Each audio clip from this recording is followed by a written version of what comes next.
ADHD does not cause a problem with consequences. The problem is with time. It was the delay to the consequence that disabled you. Which means that I'm going to do the opposite of what this mother is asking. Increase accountability, not decrease it. Increase the frequency, immediacy, the salience, and the timing of consequences. People with ADHD need more accountability, not no accountability. In fact, this view of ADHD as an executive disorder would tell you that if you argue for no accountability, you will make this disorder worse, not better. Because the problem is the delay, and all natural consequences of any importance are delayed.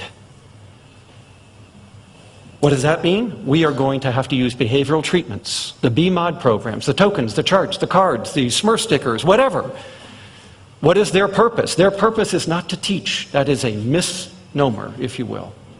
Their purpose is to sprinkle artificial consequences into these delays in the natural environment in order to increase your accountability. So they're not teaching anything. They are making up for the accountability deficit disorder. BMOD does not teach anything to ADHD children, really. What it does is improve the motivation to show what you know. By making you more accountable, more often, around you, you have less ADHD. By excusing you from the consequences, you'll be more ADHD. So I want you to understand something. There are two reasons why we would tell you as a family to do behavior modification. One is instructional. This is why we teach families of autistic and mentally retarded children behavior modification, to teach their children things they don't know. But the second purpose you would do BMOD for has nothing to do with instruction.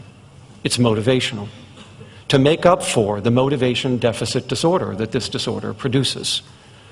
And so if you do BMOD for its motivational value, you can't stop it. Because if you pull it, you've pulled the motivation. If you do BMOD for its instructional purpose, you can pull it. Because once they've acquired the skill, they'll use the skill and you don't have to worry about it anymore. Now, do you see a contrast here? Most parents and nearly all teachers I deal with believe that BMOD is for instructional value. That's why we do it for ADHD, which is why whenever you go into a school and you try to teach a teacher to set up a token system, the first question out of his mouth is, how long do I have to do this? When will he internalize the program? And my answer is, never. As long as he's in your class, you will have to arrange artificial consequences to replace the delayed ones. And if you don't do that, he will not work for you.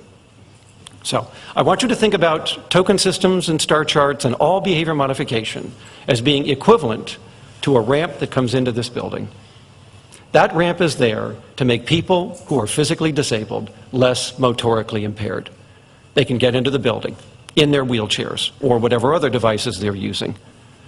But would you ever say to such a person, after 30 days of entering this building successfully using the ramp,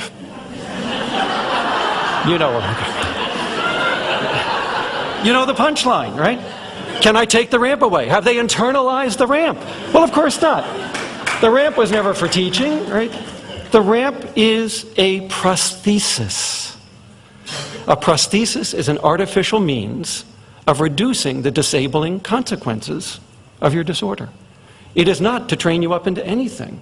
No amount of using a ramp is going to take the ramp away. And no amount of BMOD is going to take the BMOD away.